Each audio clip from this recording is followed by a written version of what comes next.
Varia muito as versões dos mitos, de acordo com os povos que os contam, etc. Mas, basicamente, o enredo é o seguinte, um demiurgo, uma divindade, informa aos homens, vocês, muito cuidado, vai passar, a morte vai passar, digamos, do rio, vai passar de canoa, e ela vai chamar, não respondam.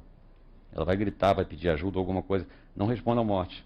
Porque se vocês responderem, vai acontecer alguma coisa, justamente, né? E o que acontece é que vão passar três, na verdade é assim, vão passar três navegantes, um deles é a morte. Não respondam a ele, né? E o que acontece, evidentemente, é que tem alguém que confunde as coisas, se atrapalha e atende ao apelo da morte, e desde então os humanos têm a duração da vida abreviada por causa desse equívoco. Foi um erro de discernimento, foi uma falta de juízo, ou uma falta ou, às vezes, é o contrário.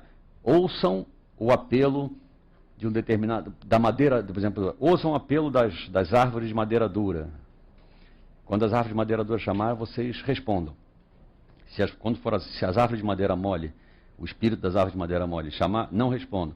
A pessoa confunde as coisas, o homem responde ao apelo das árvores que têm a madeira mole, portanto que apodrece, e enquanto que as aranhas, as cobras, esses animais respondem ao apelo da madeira dura e, portanto, têm a resistência e a dureza das árvores de essência dura, né? Então, a origem da morte foi um equívoco. Os homens morrem por engano, porque alguém no começo se enganou, se equivocou, né? O que me parece uma explicação interessante, né? Porque é mais ou menos assim, bom, podia não ter acontecido, mas aconteceu, né? Que é exatamente uma das definições de acontecimento. O acontecimento é aquilo que podia não ter acontecido. É a pura contingência, aconteceu. Foi um mau encontro, foi um tropeção, né?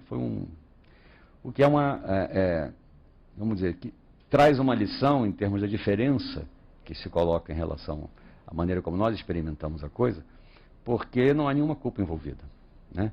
Foi, na verdade, um ato vamos dizer assim, de ignorância, e não um ato de maldade, que provocou nos homens essa condição mortal, né? Ou seja, não somos culpados, não fizemos nada errado, no sentido, não estamos devendo nada a ninguém, né? Exceto deveríamos ter sido mais espertos, né? E isso está bom. Me parece uma lição de sabedoria, num certo sentido, em que ninguém vai morrer por causa disso, digamos assim, né? O fato de morrer. Nós morremos, mas isso não é grave, enfim, é assim mesmo. Foi. Bom, isso em relação à origem da morte coletiva, da morte da espécie, né?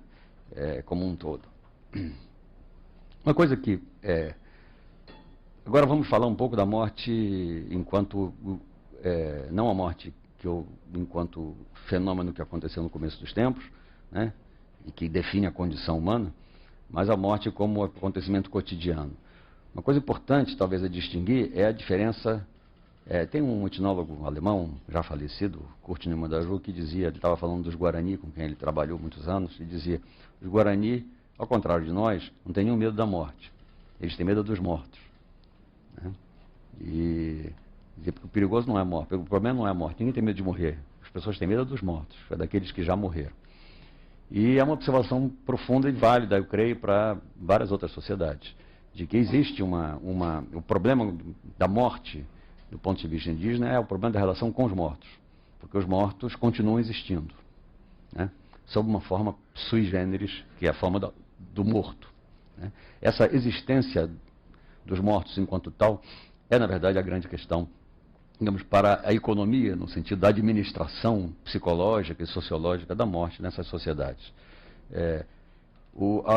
Não há, de fato, a ideia do medo da morte enquanto um problema que claramente caracteriza a nossa sociedade, essa verdadeira quase pornografia da morte, no sentido de que tem que ser escondida dos olhos, né? Nós sabemos que a nossa sociedade esconde a morte de todas as formas possíveis, né? Esconde os corpos, esconde o momento da morte. Nós sabemos que na Idade Média, na sociedade ocidental de épocas passadas, ao contrário, a morte era um evento público, morria-se em público, morria-se cercado por parentes, morria-se cercado por pessoas, ouviam-se as últimas palavras dos mortos, mas pouco a pouco a morte foi se tornando um evento privado, um evento secreto, um evento quase obsceno, que tem que ser escondido, tem que ser, né, cancelado, asepsizado, como se nada tivesse, não aconteceu. Não vemos a morte foi invisibilizada, né?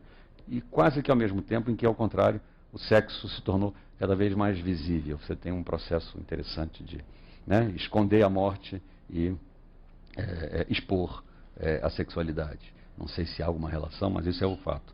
No caso indígena, não há nenhum interesse em esconder a morte, não há nenhuma medo da morte nesse sentido, né? Repugnância da morte enquanto tal, mas há sem dúvida um medo dos mortos, né? Isso porque a morte coloca imediatamente no horizonte dos seres humanos, para os índios, o que a gente poderia chamar do aspecto não humano dos humanos, o devir não humano do humano, né? A morte coloca, a morte, isto é, a transformação dos vivos em mortos, coloca de uma maneira muito dramática para os índios o fato de que os humanos se transformam em algo que não é humano, né, após a morte. Porque esse é um ponto fundamental. Os mortos não são humanos, né, no sentido pleno da palavra. Os mortos, esse é o problema que os mortos colocam. Eles continuam a existir, mas eles continuam a existir sob uma forma não humana. O morto, na verdade, é o contrário do humano. E aí há uma diferença muito importante em relação à nossa própria tradição.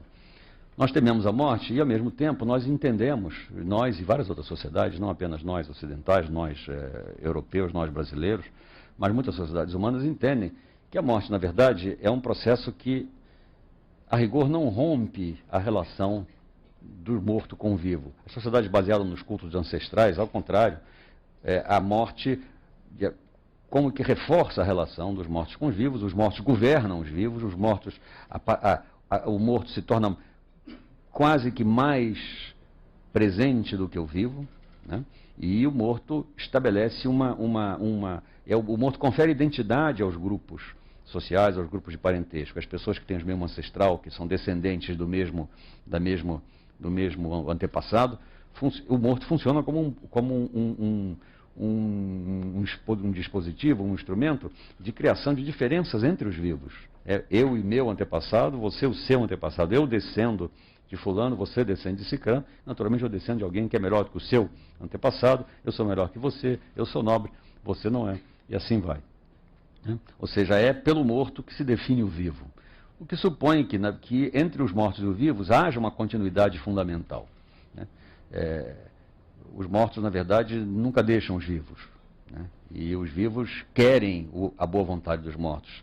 Os vivos propiciam os mortos. Nós conhecemos os cultos ancestrais, não só no Ocidente, mas em várias outras sociedades importantes. A China, um exemplo clássico.